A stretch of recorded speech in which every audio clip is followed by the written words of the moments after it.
Olá, capítulo 16 do e-book de domínio público sobre etiqueta, para nos ajudar em entrevistas, em encontros sociais, no marketing pessoal. Então vamos lá, né? Acredito que já é o último vídeo, capítulo 16, etiqueta para todas as ocasiões, ocasiões, desculpe. No teatro. Ainda ao teatro, mesmo que o espetáculo não seja de gala, exige cuidados especiais.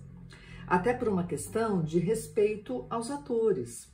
Vista sua melhor roupa de trabalho, mesmo certo de que vá se ver cercado por jeans e conjuntos de moletom por todo lado. Você deve mostrar que sabe qual é a diferença entre uma noite de teatro e uma partida de futebol. Lembre-se também que o barulho de balas e bombons sendo desembrulhados durante a sessão desabonam o estilo de qualquer executivo. Como receber presentes em festas? Muita gente opta por realizar festas de aniversário em danceterias, restaurantes ou buffets. Neste caso, o aniversariante deve recepcionar todos os convidados no momento em que eles chegam, agradecendo os presentes recebidos e que devem ser abertos mais tarde. É importante sempre identificar as pessoas que deram cada presente. Isso será muito útil para você agradecer por telefone ou na primeira oportunidade em que encontrá-las. Nada impede, porém, que a mãe, parente ou amigo íntimo recebam os convidados à porta, podendo até mesmo receber os presentes e guardá-los, enquanto o aniversariante circula pelo salão. Como agradecer o presente? Geralmente, a pessoa que dá o presente fica ansiosa para saber se agradou na escolha e qual foi a reação da pessoa. Por isso, agradecer um presente de forma adequada é um sinal de etiqueta e educação. Em primeiro lugar, não é necessário dizer o que foi ganho. Basta agradecer o gesto e não o conteúdo. Em vez de falar, obrigada pela pulseira, é bem melhor dizer, gostei muito do seu presente. Agindo dessa forma, além de demonstrar a delicadeza, você também vai estar reafirmando sua consideração, respeito e carinho por quem te presenteou. Etiqueta para casamentos. As cerimônias de casamento possuem formalidades que não podem ser desprezadas e devem ser seguidas à risca, como manda a etiqueta. Os convites, por exemplo, devem ser entregues aos convidados com no mínimo 30 dias de antecedência. Dessa forma, você estará garantindo que as pessoas não assumam outros compromissos para a mesma data. Um procedimento bastante utilizado nos convites é a impressão de frases como: os noivos receberão os cumprimentos na igreja. Mas isso é muito deselegante. Se a recepção é restrita apenas para familiares e pessoas mais íntimas, estes devem receber um convite extra, que deve ser colocado no envelope. Ao receberem os cumprimentos na sacristia, os noivos devem estar posicionados entre pais e avós. Os convidados também precisam demonstrar bom senso e evitar cumprimentos longos e cansativos. Apenas algumas palavras de felicitações já cumprem o papel. Se os outros membros da família não forem conhecidos, devem ser cumprimentados com uma ligeira inclinação de cabeça. Após receberem presentes e flores na recepção, os noivos ou os pais devem agradecer pessoalmente a cada convidado. Entretanto, fica de bom tom registrar os agradecimentos por correspondência, após o término da viagem de núpcias. Ultimamente, muitos noivos optam por convidar 3 ou mais casais de padrinhos. É um costume elegante e uma forma simpática de prestar homenagem a um número maior de pessoas queridas. A etiqueta aceita e até recomenda essa providência. Etiqueta em aviões. Na hora de fazer o check-in, confirme se a bagagem de mão é de tamanho permitido para levar no interior do avião. Durante a viagem, só abandone o assento para ir ao banheiro. Evite pedir a outros passageiros para trocar de lugar. O correto é solicitar à agência de viagem que as passagens sejam marcadas em assentos próximos a seus acompanhantes. Se deseja conversar com o vizinho de poltrona, observe se ele demonstra interesse em bate-papo.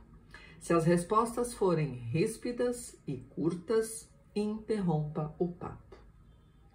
Na hora da refeição, só abra as embalagens de comidas que vai comer. Isso evita sujeira e bagunça. Utensílios que podem ser usados durante a viagem, como escovas de dentes, pentes e escovas de cabelo, devem ser colocados em uma nécessaire e não dentro da mala. Isso evita o incômodo de abrir malas. Não exagere nas bebidas alcoólicas. Na altitude, o álcool tem maior efeito sobre o organismo. Não fume de maneira alguma nos banheiros. É um verdadeiro atentado para a segurança de todos os passageiros.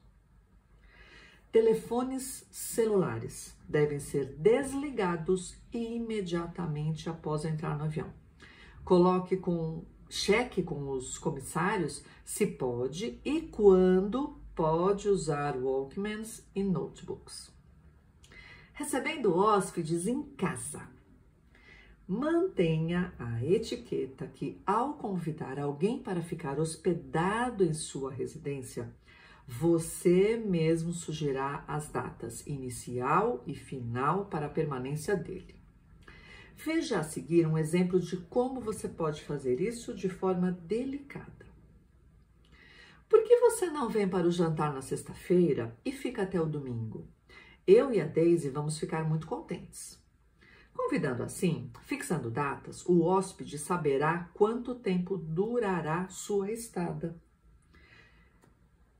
É bom ter em mente que receber hóspedes requer disciplina, atenção e carinho. Para começar, você deve preparar um quarto especialmente para o seu hóspede. Descubra discretamente quais são os gostos alimentares, seus hábitos, o que ele gosta e o que ele não gosta. Isso evita constrangimentos. Não saia de sua casa deixando o seu hóspede sozinho, ao menos que seja imprescindível. Deixe à disposição de seu hóspede toalhas de banho e rosto, sabonete, pasta e escova de dentes.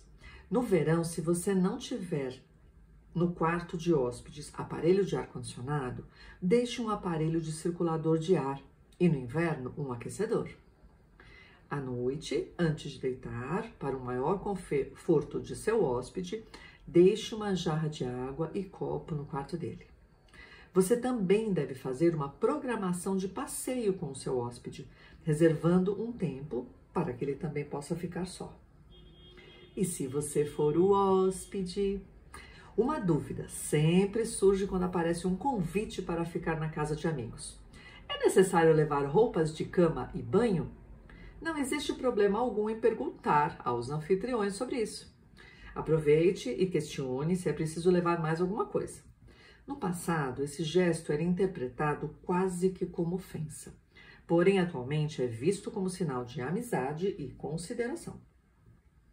Etiqueta nas academias. O convívio em academias de ginástica exige algumas regras de comportamento. Nunca passe do prazo determinado nos equipamentos com tempo limitado. Os pesos e os demais equipamentos utilizados devem ser recolocados nos devidos lugares após o uso. Utilize sempre um pano umedecido com álcool ou desinfetante que as próprias academias deixam disponíveis nos assentos e encostos do aparelho depois de concluir o exercício. Desligue o celular sempre que começar a malhação. Se for imprescindível atendê-lo, faça em um local reservado. Reveze os aparelhos e equipamentos com quem também precisa utilizá-los. Apesar de muita gente achar que a academia é local de paquera, a etiqueta manda só conversar ou puxar papo com quem se mostrar receptivo. Lembre-se que não é praxe reservar lugar nos aparelhos da academia. Se for tão importante para você, chegue mais cedo à aula. Etiqueta no elevador.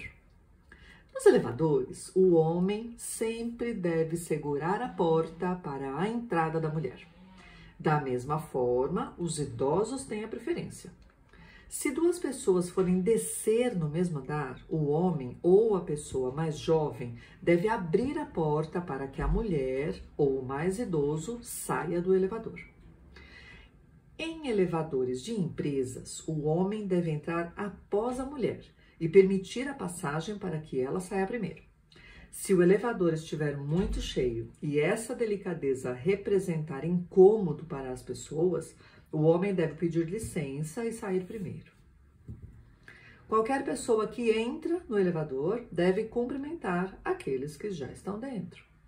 Conversas dentro do elevador devem ser evitadas, a não ser que você esteja só com um acompanhante.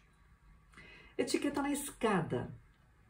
Ao descer uma escada, o cavalheiro deve sempre ir à frente. Já ao subir, a dama deve seguir na frente do cavalheiro. Se, junto com você, estiver alguém idoso, ofereça-se para levar a pasta ou embrulhos que ele esteja carregando. Etiqueta para fumantes. Os fumantes precisam tomar precauções antes de acenderem um cigarro em um recinto desconhecido, principalmente se for uma residência. É importante reparar se na casa tem algum cinzeiro ou se há alguém fumando. Caso não haja nenhum desses indícios, o melhor é não acender o cigarro. O mais recomendável é pedir permissão ao dono da casa antes. Pode-se perguntar e sentir como os donos da casa respondem. Etiqueta na praia. A sua música pode ser sua melhor companhia, mas para os outros poderá não ser. De preferência, ouça o seu Walkman, Discman ou rádio com auriculares. Se não tiver auriculares, quer dizer, fone de ouvido, né? E quiser ouvir rádio, não o ponha aos berros. Se quiser ouvir música aos berros, vá para longe de outras pessoas. A regra é simples. Se vai jogar frescobol ou coisa parecida, mantenha-se longe das outras pessoas. Mantenha-se numa zona de segurança que não ponha em risco a integridade dos demais banhistas. Não confie na sua habilidade. Confie no bom senso. Comigo já aconteceu de eu estar na praia, deitada, e uma turma de garotada ali estava jogando vôlei, entre aspas, né? Um joga pro outro, tal, um chuta. Conclusão, a bola saiu voando e pimba nas minhas costas. Eu deitada, de costas, tranquila ali, relaxando. Então, por favor, respeitem as regras de etiqueta. Afaste-se das pessoas se quiser sacudir a sua toalha. E, principalmente, veja para que lado sopra o vento quando a sacudir. Lembre-se de que as areias são como as palavras, levadas ao vento. Não ocupe mais espaço do que o necessário. Quando chegar à praia, não comece a espalhar sacos, sandálias, toalhas pela área à sua volta, como se fosse o dono da praia. Contenha-se num espaço, que deve ser o da sua toalha, mais outro tanto para as tralhas. Mesmo que a praia esteja lotada, tente não se aproximar demasiado das outras pessoas e não fale com os vizinhos, a não ser que se trate de um conhecido. Pode sorrir quando chegar, mas nada mais. Apesar da praia ser um lugar de descontração, seja discreto. Esqueceu o nome de alguém? Isso acontece com todo mundo. Às vezes, conseguimos esquecer o nome da pessoa que acabamos de conhecer, não é mesmo? Então, o que fazer nessa hora? O melhor a fazer é ser sincero, pedir desculpas e perguntar em tom amável, como é mesmo seu nome? E então continuar a conversa. Outras pessoas recorrem a outros tipos de recursos, como por exemplo, perdão, como é seu nome inteiro mesmo? Ah, Desculpe-me, como escreve mesmo o seu nome? Gostaria de anotar o seu telefone para que a gente se encontre novamente. Em diversas desculpas, use a que você preferir, mas sempre seja gentil e demonstre interesse pela pessoa. Visita a doentes. Só faça visitas a doentes quando você tiver informação de parentes ou do corpo médico de que o paciente está liberado. Caso você queira que a pessoa saiba que você esteve no hospital, embora não tenha sido permitida a sua entrada, deixe um cartão de visita em seu nome e peça para que a enfermeira o entregue assim que possível. Caso você faça visita a um doente em sua residência, telefone antes e marque uma hora junto aos parentes mais próximos. Nunca apareça de surpresa. Não leve flores ou qualquer outro presente. Use roupas discretas, mas evite cores escuras ou sombrias, como preto, marrom e roxo. Também não use óculos escuros. Seja breve na sua visita e não faça considerações médicas, nem dê sugestões de medicamentos ou terapias, principalmente se você for leigo no assunto e não for convidado a fazer isso. Ao sair, coloque-se à disposição da família para o que for preciso. Essa é uma atitude reconfortante e serve para reiterar os laços de amizade. Comportamento adequado em velórios. A ocasião da morte de pessoas próximas é sempre uma situação difícil de lidar. Velórios, enterros e missas de sétimo dia devem ser encarados como um momento de solidariedade a amigos e familiares. Se o velório for do parente de um amigo, sua presença é indispensável. O mesmo se aplica no caso de colegas que você tem algum contato. Muitas pessoas ficam sem saber o que falar nesses momentos. A expressão "sinto muito" é menos pesada que "meus pêsames" e tem praticamente o mesmo efeito. Se não souber o que falar, simplesmente dê um abraço carinhoso e não fale nada. Se por um motivo importante não puder comparecer ao velório ou enterro, envie um telegrama com uma mensagem do tipo: Nesse momento, meu pensamento é voltado para você, sua família e sua dor. Essa atitude demonstra preocupação real. Em cemitérios ou igrejas, utilize roupas sóbrias, desligue o celular e procure manter o tom de voz baixo. Evite levar crianças em ocasiões como essa. A presença de amigos na missa de sétimo dia é sempre bem-vinda, mas visitas em casa devem ser feitas só sob consulta prévia. O tempo de permanência da visita varia de acordo com a intimidade e o grau de cansaço da família, sabendo-se que mais de 1 hora é um período cansativo.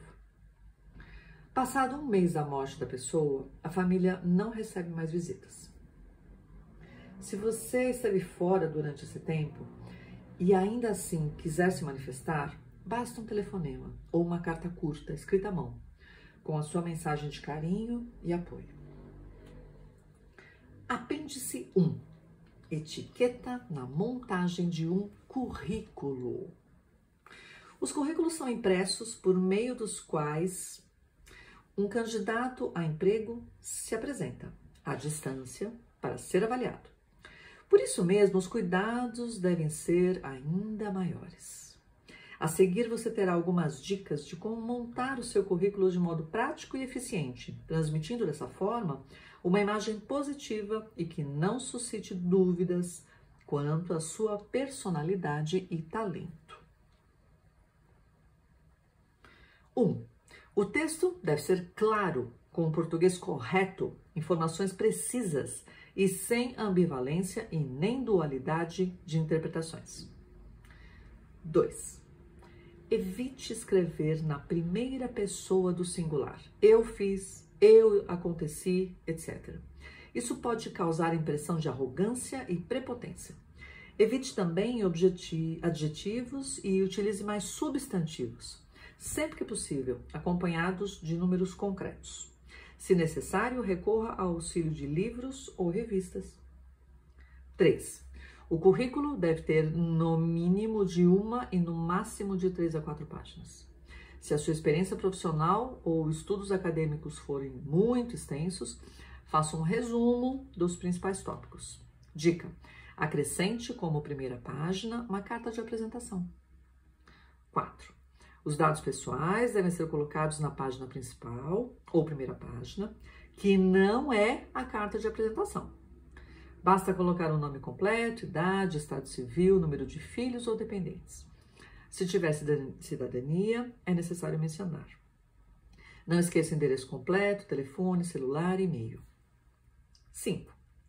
Seja claro e objetivo sobre a finalidade do envio do seu currículo e mencione o cargo pretendido e a área escolhida. 6. Não desperdice espaço informando onde fez o curso ginasial ou colegial. Só o faça, é claro, se você estiver ingressando no mercado de trabalho. Dê enfoque maior aos cursos de formação profissional, graduação, pós-graduação ou especialidades que considere mais relevantes. 7. É muito importante que saiba uma ou mais línguas, de preferência o inglês e o espanhol, mas não diga o que não sabe. Se só escreve ou se só fala corretamente uma língua estrangeira, seja sincero. Nem sempre o conhecimento de idiomas estrangeiros é imprescindível. 8. Mencione as experiências profissionais adquiridas. Diga onde trabalhou, cargos ocupados, tempo de serviço, etc. Se tem conhecimentos específicos, cite também. 9. A trajetória profissional deverá ser mencionada na primeira página, logo abaixo dos seus dados pessoais, para que uma simples olhada do leitor permita-o conhecer e avaliar sua trajetória. 10. Há quem diga que o salário não deve ser mencionado no currículo, pois ele se torna uma possível barreira. Mas há empresas que querem agilizar. Por isso mesmo, esse item fica a critério de cada um. Observações importantes. Não mande fotos no currículo, a menos que sejam pedidas. É ideal, antes de enviar o currículo, que algum amigo ou profissional experiente analise. Talvez você precise fazer alguns reparos. Os portadores de deficiência física devem mencionar em seu currículo que tipo de deficiência possuem. Assim, estará evitando um possível constrangimento, pois ainda existem empresas que cultivam um certo preconceito quanto a isso. Apêndice 2. Como conduzir conversas agradáveis. A arte de conversar é uma habilidade que pode ser aprendida, praticada e aperfeiçoada até pelos mais tímidos. Tudo é uma questão de relaxamento e preparação. Aprenda a superar os obstáculos que geralmente acontecem em longas conversas. Vergonha, insegurança, nervosismo, problemas de linguagem e dicção podem ser minimizados com estudo, treinamento e até terapia. Enriqueça seu cabedal de assuntos para conversas. Acontecimentos atuais, filmes, livros, gastronomias e restaurantes, música, psicologia humana, hobbies, são fontes ricas. Pelo menos um desses assuntos, procure se aprofundar. Pratique a arte de conversar com pessoas em quem confie. Tente novos assuntos, novas maneiras de falar e até improvisações durante a conversa. Esteja bem informado. Leia jornais, revistas, livros, assista a novos programas de televisão. Procure se aprofundar em assuntos de interesse das pessoas que lhe são próximas e pratique falando sobre eles. Aprenda algumas frases de início de conversa, como: você sabe, outro dia eu tomei conhecimento de que a quantidade de mortes no Brasil por acidente de carro em um ano é maior do que toda a guerra do Vietnã? Ou: você viu a última apresentação daquela peça de teatro? Faça perguntas para outras pessoas que ajudarão a conversa a fluir. É verdade que os médicos geralmente detestam escrever? Ou, você acha que uma campanha de desarmamento é necessária no Brasil? Demonstre interesse na conversa, com olhos, ouvidos e mente bem abertos para o que estiver sendo discutido. Mostre-se chocado, satisfeito ou impressionado com as frases. Procure ler as reações das pessoas à sua volta e, a partir delas, adeque sua conversa. Muitas pessoas gostam de falar sobre animais de estimação, comida, decoração, casas, estrelas de cinema e TV, futebol. A maioria não gosta de discutir sobre salários, política, religião ou computadores. Mas isso é uma generalização que não vale em determinadas ocasiões. Palavras finais. Os tempos mudaram, a sociedade mudou, a vida acelerou, os gestos se tornaram apressados, a globalização nos fez correr de um lado para o outro, no trabalho e em nossos lares. Mas a gentileza, a diplomacia, a palavra dita corretamente na hora certa, a polidez no trato para com as pessoas, isso nunca é demais. Mesmo porque todo ser humano, tenha ele a posição social que tiver, merece ser respeitado e tratado com dignidade. Porque etiqueta social não é somente saber se portar à mesa ou ter gestos elegantes. Etiqueta é se respeitar, é respeitar as pessoas. A delicadeza no se expressar, saber entrar e sair de qualquer ambiente, isso é etiqueta. E, como você pôde ver, etiqueta é, acima de tudo, boa educação. Neste manual, você teve a oportunidade de conhecer um conjunto de regras que podem fazer muito no seu marketing pessoal. São regras simples, fundamentadas no bom senso e que, se aprendidas e praticadas, vão melhorar bastante a sua imagem e o seu relacionamento pessoal. É preciso, porém, tomar cuidado com pequenas ações que revelam desatenção e falta de respeito. A seguir, para finalizar esse trabalho, apresentamos uma lista de algumas pequenas atitudes que vão de encontro às normas de boas maneiras e, por isso mesmo, devem ser evitadas sempre. Chegar e não cumprimentar. Ler enquanto os outros estão conversando. Conversar enquanto outros estão lendo. Dar gargalhadas ruidosas. Criticar alguém na frente dos outros. Falar mal de uma pessoa ausente. Cortar unhas na presença de outras pessoas. Sussurrar ou rir em um templo religioso. Deixar um convidado sem lugar para sentar. Tocar numa obra de arte sem estar autorizado. Não expressar gratidão ao receber um presente. Rir dos erros alheios. Começar a comer logo depois de sentar à mesa. Falar enquanto um artista se apresenta. Não retribuir um sorriso. Não agradecer um elogio. Boa sorte! Terminamos. Espero que tenha enriquecido para daqui para frente vocês serem mais respeitosos e respeitados e para que tenhamos mais amor nos nossos relacionamentos e respeito. Ótimo dia! Em breve estarei com outro livro.